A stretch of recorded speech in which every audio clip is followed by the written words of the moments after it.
Billionaire Carter Montgomery lounged in the lavish waiting area of SpaceX's launch facility, surrounded by his equally wealthy companions. They were all rich, white, and despicable individuals, each harboring their own dark secrets and prejudices. Carter, in particular, was known for his overt racism and ruthless business practices. Their destination was Mars, now a custom jaunt for the ultra-wealthy, thanks to Elon Musk's commercial space travel venture. The countdown began, and the passengers boarded the rocket with an air of entitlement, treating the crew with disdain. Carter smirked as he settled into his seat, thinking of the stories he'd tell about his Martian adventure. However, as the rocket launched, things started to go awry.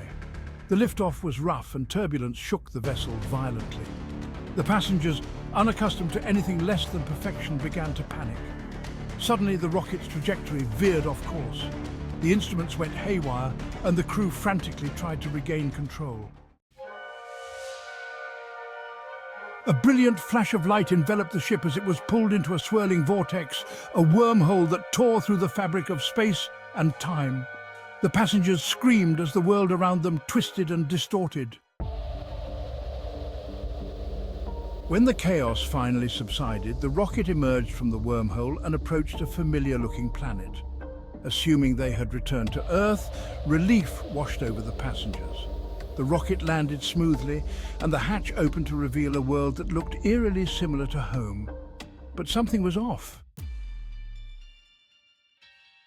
As they disembarked, they were met by an imposing group of black soldiers in futuristic armor.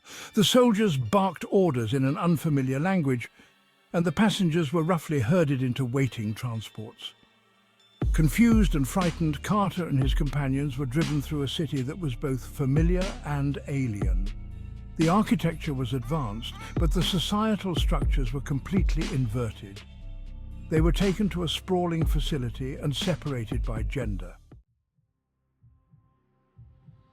Carter was stripped of his expensive clothes, his identity, and his dignity.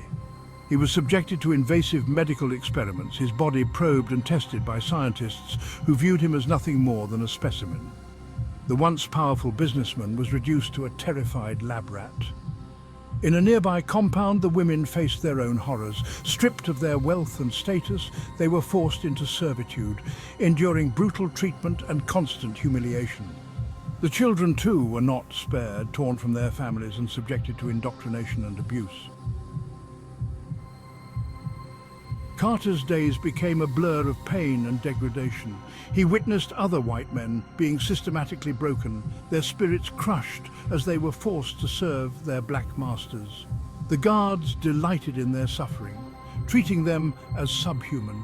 Carter's sense of superiority was shattered as he experienced the very cruelty he had inflicted on others.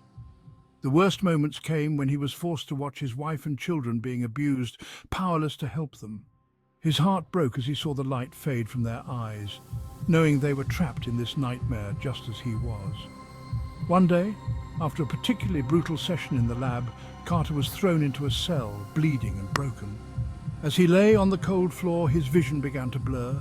Exhaustion and despair overwhelmed him, and he slipped into unconsciousness. He awoke with a start, drenched in sweat, and back in his seat on the rocket.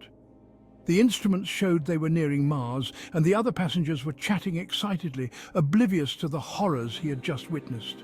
Carter's heart pounded as he realized that what he had experienced wasn't just a dream, it was a premonition. The rocket landed on Mars, and the passengers disembarked with their usual arrogance. Carter hesitated at the hatch, his mind racing. He tried to warn the others, but they laughed at him, dismissing his words as the ramblings of a madman. Desperation clawed at him as he realized there was no escape from the fate that awaited them. As they stepped onto the red Martian soil, a familiar flash of light enveloped them, and the world twisted once more. They were back in the nightmare dimension, where black rulers reigned supreme, and white people were nothing but slaves and experiments. Carter's premonition had become reality, and there was no waking up this time. His screams echoed through the desolate Martian landscape as he was dragged away. the realization of his impending doom sinking in. The monsters who had boarded the rocket as masters of their universe were now the lowest of the low, facing a future of unending torment and retribution for their sins.